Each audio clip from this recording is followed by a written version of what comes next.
6위 주제입니다. 앞서 예고해드린 대로 한동훈 전 국민의힘 대표, 이 장동혁 국민의힘 대표가 쌍특검 단식을 끝내면서 한동훈 전 대표를 향한 제명 문제가 다시 수면 위로 부상하고 있습니다. 오늘 여의도에서 한동훈 전 대표 제명 징계 철회 집회와 제명 징계 찬성 집회가 열렸습니다. 화면으로 만나보죠. 저에 대한 징계는 명백한 조작이자 정치보복입니다. 상황이 여기까지 오게 된 것에 대해서 당을 이끌었던 책임 있는 정치인으로서 송구한 마음입니다. 당권으로 정치보복해서 저의 당적을 박탈할 수는 있어도 제가 사랑하는 우리 당의 정신과 미래는 박탈할 수 없습니다. 당원들이 명령한다. 불법 징계 철회하라. 한동훈을 내친다면 국민의힘 각오해라.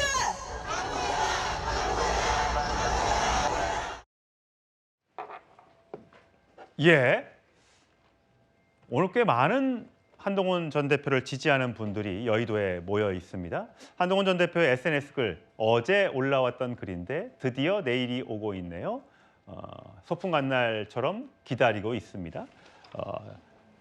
한동훈 전 대표에 대한 징계 철회를 요구하는 집회에 좀 나가 주십사 요구하는 한동훈 전 대표의 글이었습니다. 그리고 또 글이 올라왔는데 송영훈 전 대변인, 가짜 보수들이 진짜 보수 내쫓고 보수와 대한민국 망치는 걸 막기 위해 이 추운 날 이렇게 많이 나오셨다. 이게 진짜 보수 결집이다. 이렇게 얘기했습니다. 오늘 집회에 어느 정도 인원이 참석했습니까? 제가 저 여의도 집회 현장을 잠시 다녀왔는데요. 체감적으로는 한 3만 명 이상 되는 분들이 오신 것처럼 느껴졌습니다. 예. 그만큼 굉장히 결집도와 호응도가 높고 현장의 분위기가 뜨거웠는데요.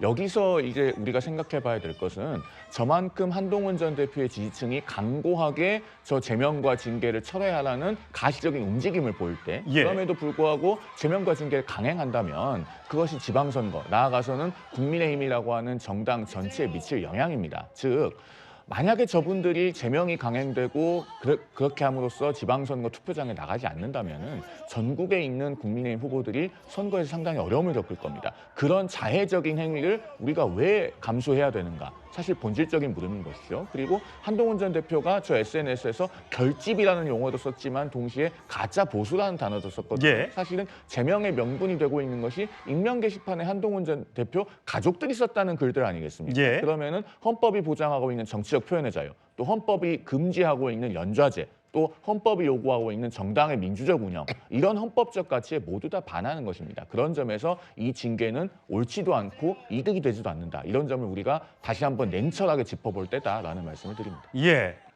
정혁진 변호사, 이 전체 그다음에 국민의힘 지지층 양갈래로 나눠서 갤럽이 여론조사를 해봤더니 한동훈 전 대표에 대한 징계가 적절하다가 33, 부적절하다 34, 모르겠다 응답 거절 33, 딱 3등분으로 결론이 났고요. 반면에 국민의힘 지지층만 놓고 보면 징계가 적절하다가 48, 부적절하다가 35가 나왔습니다. 이 숫자 어떻게 보세요? 일단 제가 봤을 때는요. 저 여론조사 결과를 딱 보면 한동훈 전 대표에 대해서 호불호가 명확하다. 좋아하는 사람들은 굉장히 좋아하고 예. 오늘 얼마나 추웠습니까? 그런데 저는 뭐 당연히 가보지 않았지만 송영훈 그 전 대변인 이야기에 따르면 뭐 몇만 명이 모여있다는 이야기 아니겠습니까? 그 정도로 강한 팬심이 있다. 하지만 동시에 그와 똑같이 반감도 상당히 강하다. 더군다나 국민의힘 지지층에서 한동훈 전 대표에 대한 반감이 사실 굉장히 강한 측면도 있다. 이런 것들을 나타내주는 그러한 것이 아닌가 그런 생각이 드는데 오히려 만약에 진짜로 징계가 이루어진다라고 하면 저런 여론조사도 중요하겠지만 더 중요한 건 뭐냐면요.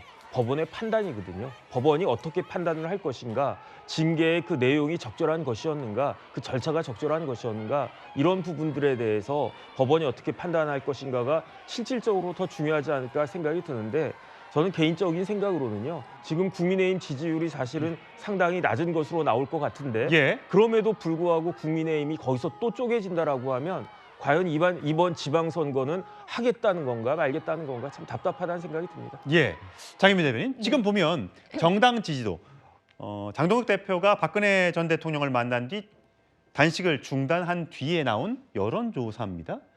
민주당 43, 국민의힘 22입니다. 장동혁 대표 취임 이후 가장 낮은 숫자라고 해요. 물론 다른 여론조사 결과도 있습니다만 갤럽 여론조사는 이렇단 말이죠. 그렇다면 장동혁 대표의 8일간의 단식 투쟁이 국민의힘 지지율로 그렇게 연결되지 못하고 있다, 이렇게 봐야 하는 겁니까? 그렇습니다. 사실 단식을 목숨 걸고 하는 거 아니겠습니까? 그랬을 때 단식의 명분이라는 게 특검을 하자는 거였습니다. 통일교 특검 하자. 그런데 민주당이 통일교 특검 받자고 했거든요.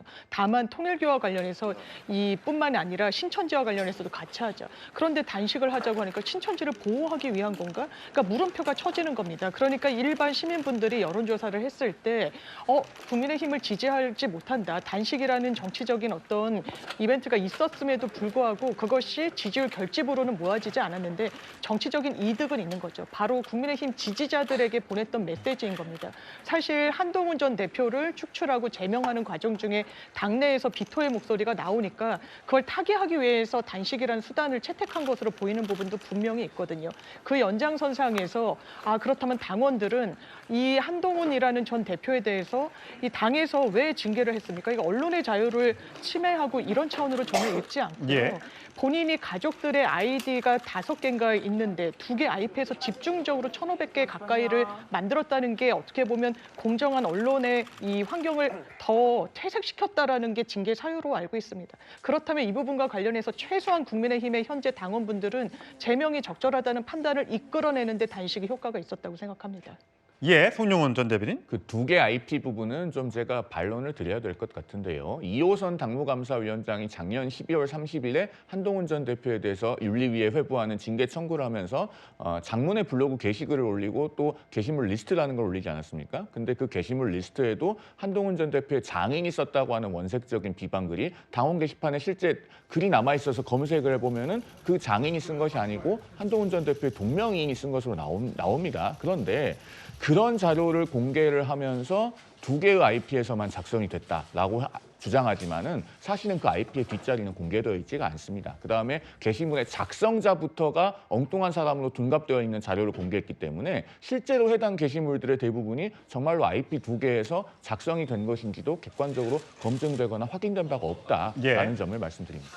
한동훈 전 대표가 올린 것처럼 가짜 보수들이 진짜 보수를 내쫓고 있는 것인지, 자, 한동훈 전 대표를 지지하는 분들의 집회가 진짜 보수 결집인지, 아니면 한동훈 전 대표를 반대하는 분들이 모여 있는 저 집회가 진짜 보수 결집인지, 가운데 중도층 표심을 갖고 있는 많은 국민들은 과연 이 국민의힘의 내분 사태를 놓고 어떻게 해석을 하게 될까요? 6월 지방선거에서 누구를 찍어줄까요? 예, 지켜보겠습니다.